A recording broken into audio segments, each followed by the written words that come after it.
Where people is Mark One Games and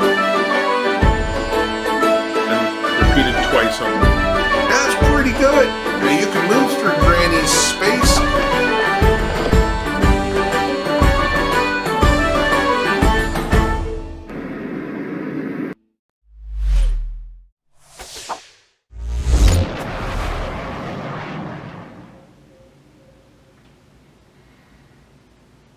Greetings. I'm Rich Mayo, and this is Mach 1 Games. Today I want to talk about how tactically homogenized Dungeons & Dragons 5th edition is. The earlier editions were less so, but I want to talk about one of the problems with Dungeons & Dragons and other systems, and you'll see why we're building some of the non-transitive, some of the deliberate imbalances into the game. And this is a bit of a topic because when I first bring this up to people, there's an initial reaction against this, and I think it's because it's either I'm not explaining it well, or there's a misunderstanding about what it is, because it truly is a very special part of the gaming experience that we have characters exist in a non-transitive relationship with one another. In one of my earlier rants, I was talking about the measure of a hero isn't how well they fight, it's about who they fight and why they fight. And so what Dungeons & Dragons has a problem with is what I'm calling this homogeny, where if you take a look at the tactical decisions that your characters make, everything flows through the lens of a few things. It flows through the lens of hit points.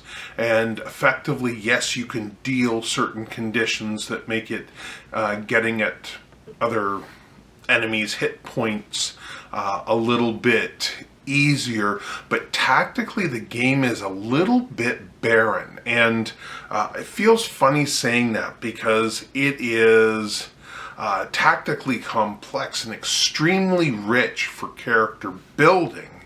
It just plays sort of poorly, and even in the thing that it's designed to do, which is combat, everything's built around this combat, you begin to recognize that there's a certain sense of sameness to everything, that a wizard casting fire bolts and an archer shooting and a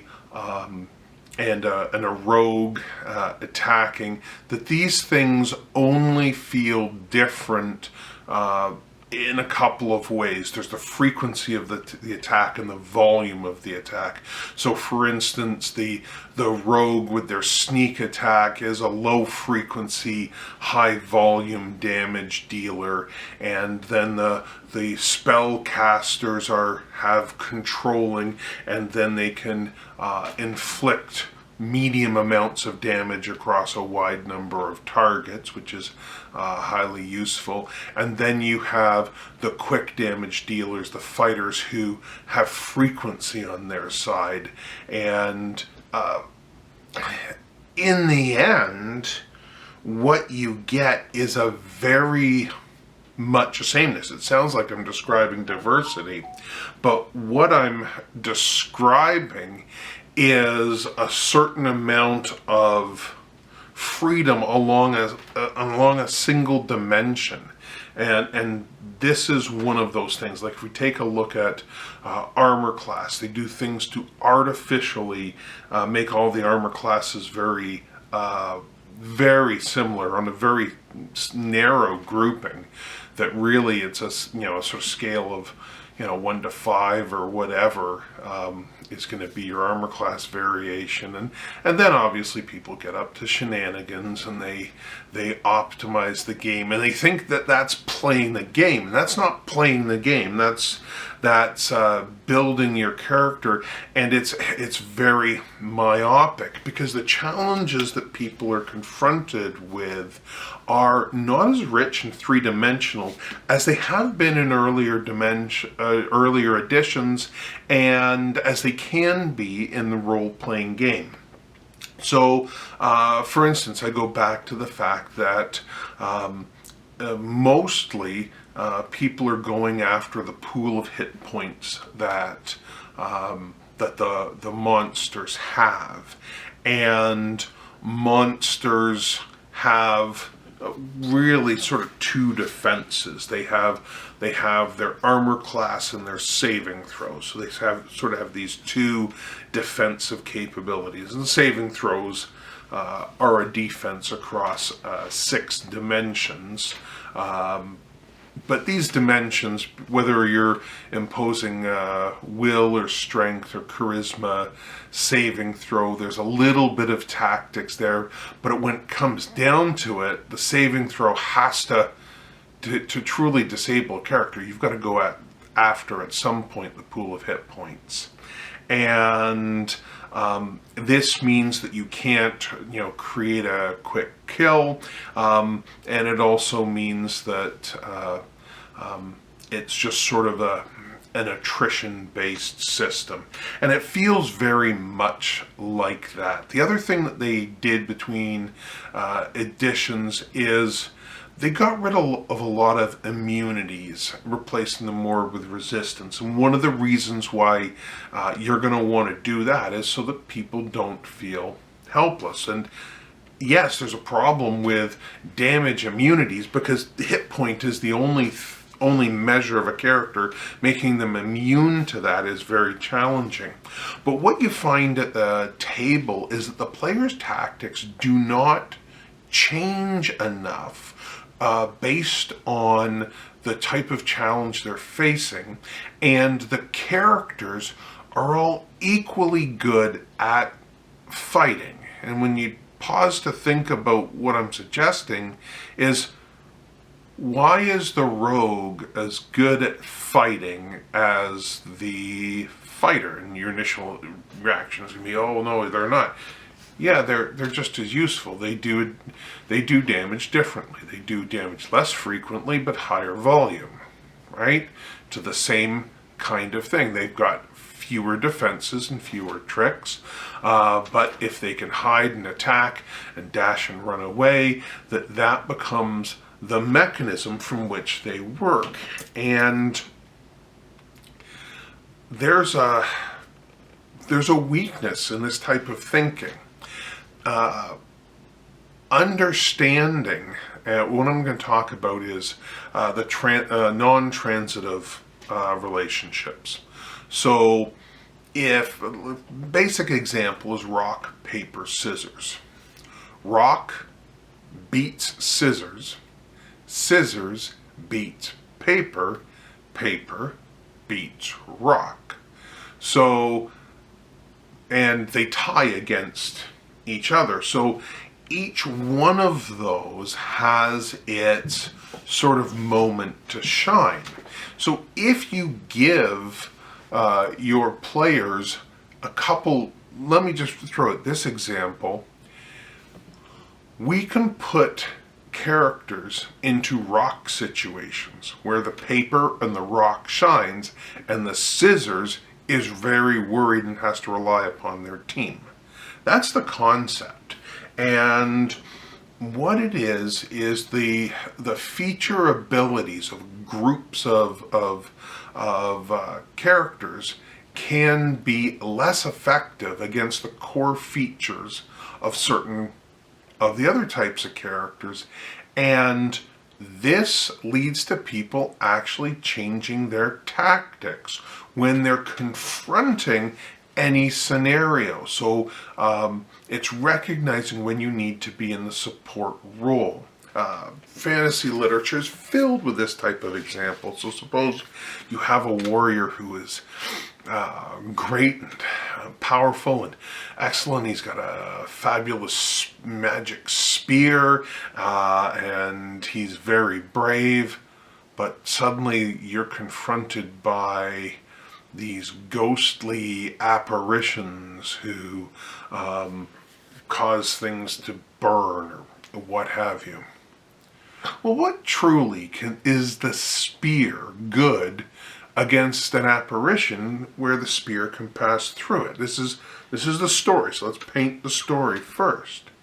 So what you're looking then is you don't want to completely nullify the one character. That's not what I'm suggesting. It's a bit egregious. It's a bit heavy-handed. But what you want it to do is to find a way to make that character have to deal with the new reality that's in front of them, the story that's within them, and mischance. And people approach it the same way. In Dungeons and Dragons, you just start swinging at things. Oh, it's a specter, it's incorporeal, it gives it this, but I'm just going to whack and whack and whack, and maybe I'm not 100% effective. That's dull, that's boring, because it's not changing what the player is doing. They're not thinking about the scenario. They're thinking about what tricks they're going to take next level to make them more powerful in that scenario. And that's the big problem I've got with the modern sensibility of role-playing games. It's leveling happens really quickly. It's designed, like, it's so clear that they're going after the less mature audience, and I'm all for bringing younger people into the hobby. I started playing when I was very young. My mom and my sister and my brother, brought me into it. I'm the baby of the family, so I got into it. I got into it quite early, but we need to give people interesting challenges and not have a homogenized types of characters, and not have a universal approach to how we're going to deal with challenges. So let's take the example of I don't like this video. This sucks. I don't think it's very interesting. Maybe I should write a script or something. Because what I'm talking about is really exciting, right? Like, I'm talking about that essentially you can make four, and this is my paradigm, that there's four completely different types of characters. You can have a character who is a superhuman paragon path that they have, and by superhuman, that might mean that their blood is from a different ancestry, and they've got elf blood in them, or dwarf blood in them, or catfolk blood in them, whatever it is, and now they have abilities that go beyond human, but are still, if to use a D&D term, sort of like an extraordinary ability. They're extraordinary individuals, incredible strength and stamina and speed and all those things, so that they're just a normal character dialed up beyond the level of an Olympic athlete. You're sort of your Batman type character, right? The next type of character are your spellcasters, and your spellcasters can come from all the magical traditions, which are your wizards and your clerics and your bards and your witches, your hunters type, all those kind of traditions, and they use different focus to pull out their magic, so that these characters have the ability to use magic, and they can use magic to incredible effect. Now, when you look at them in a fight against the hoi polloi, against a group of soldiers, you want that superhuman guy, because he can do the fight. Yes, the magic user, if there's magic he can tap into, and this becomes the thing, then he's going to be able to be very effective in that fight. But without those tricks, the soldiers are the thing that he fears, and he needs that warrior between him and the soldiers. Whereas that now reverses when the ghost pops out, and it's like, oh, the super soldier, for lack of a better word, has fewer resistances and fewer strengths. And we're not talking about this absolute thing. We're just talking that there's a real fear, a real danger being put into that situation. The problem with the magic user is they're not going to have the speed to deal with everybody coming up them fast, and a sword can kill you in an instant. And suddenly, if you get overwhelmed by 3 people, that's great. You can get off your spell, but you might only get one off, and it's right once. You can sack the quarterback, and then you have. But where the spellcasters really shine is against the things like the ghosts and the supernatural creatures, because they're magic.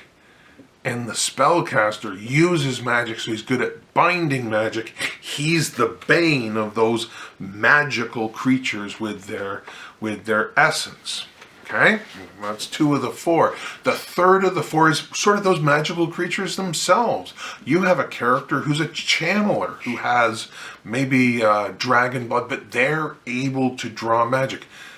They're incredibly afraid of being bound by a spellcaster. Spellcasters got a lot of nasty tricks to go at magic creatures, but they can generate their own magic, so they are there's a real advantage. So do you see how we're creating these imbalances, but overall in total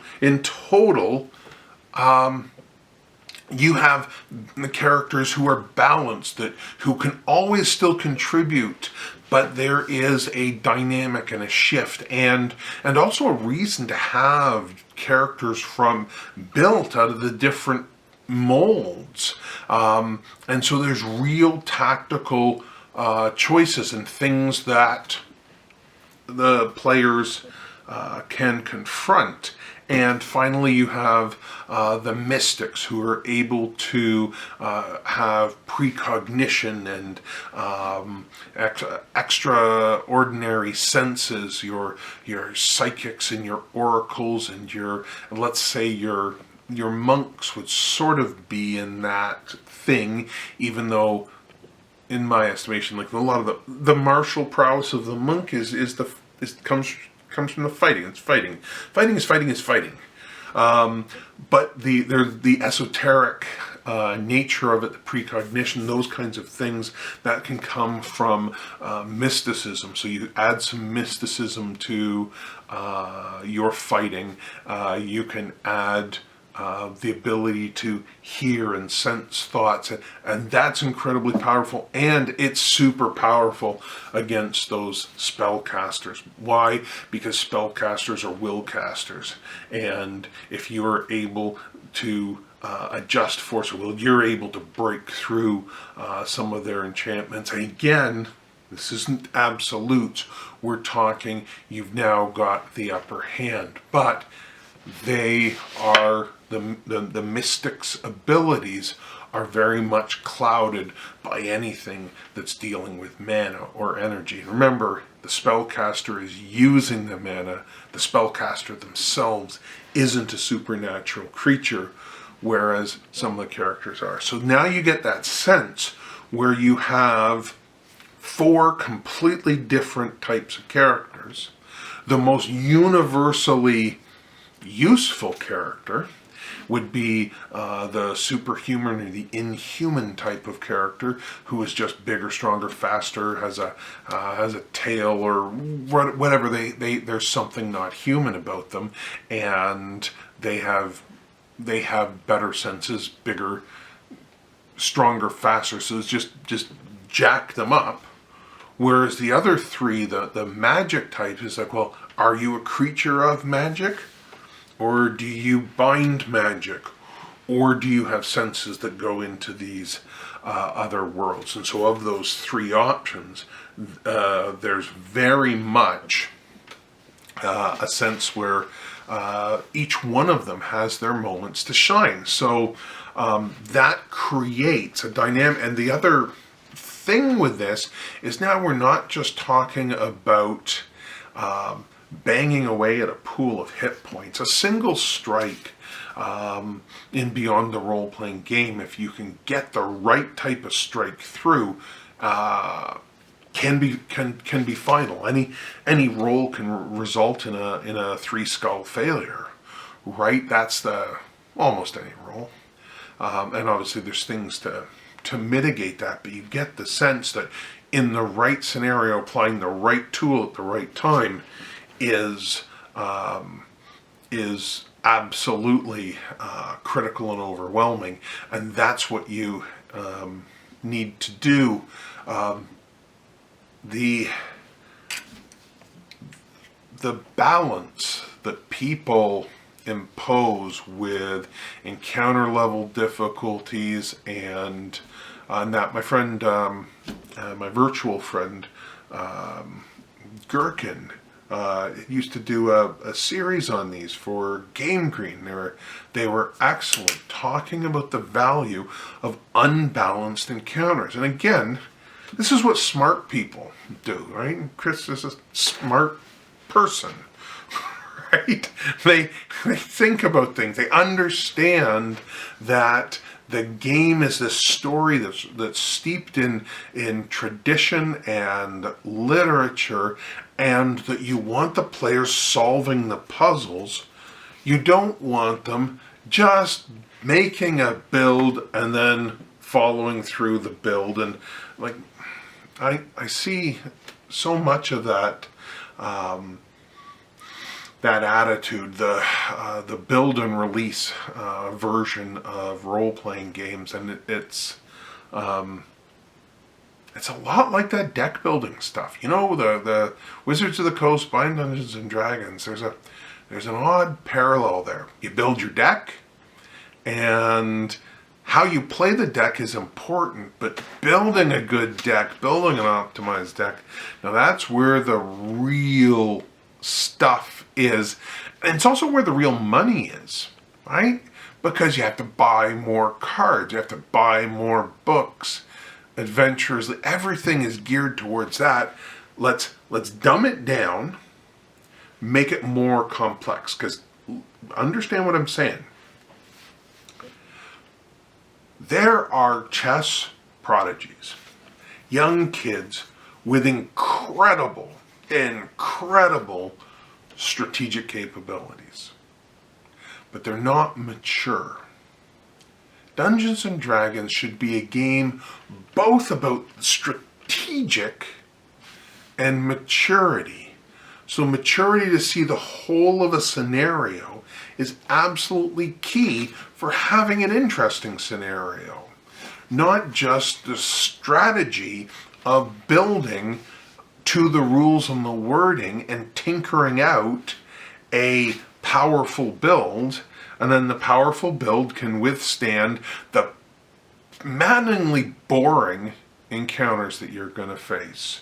And for a game that mostly does combat, this is what really frustrates me. Not only is it so heavily combat focused that the capers and the chases and the other things fall away and they're not interesting, the combat itself, they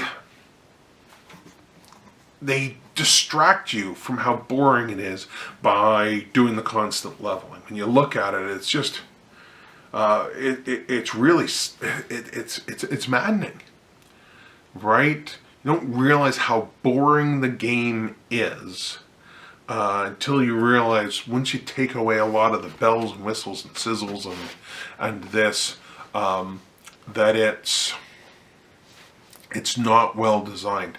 The average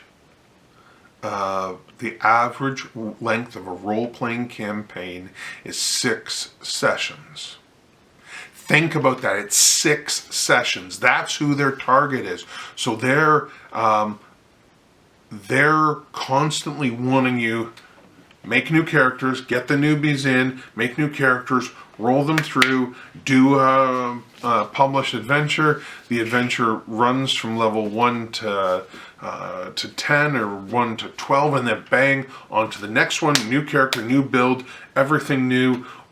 Why is that? The reason why that's there is because they're trying to hide something. They're trying to hide the weakness of the system, that these builds aren't built for the long haul, right? They're not built for the 10 and 20 year campaigns. Wizards of the Coast doesn't make any money on those. So anyhow, I'm not sure if I'm going to upload this video. There's a lot of things that's the problem with just coming down here and doing a little bit of a ramble, but it's one of those things. I want to put out the content. I don't want to spend too long doing it. I want to get back to just writing and working on things. I'd like to show you some stuff and maybe get some outside feedback on it. But there we have it. So apologies for a little bit of a scattered one. We'll see if it's worth the upload. Anyhow, thanks very much for being here, and I'll catch you next time.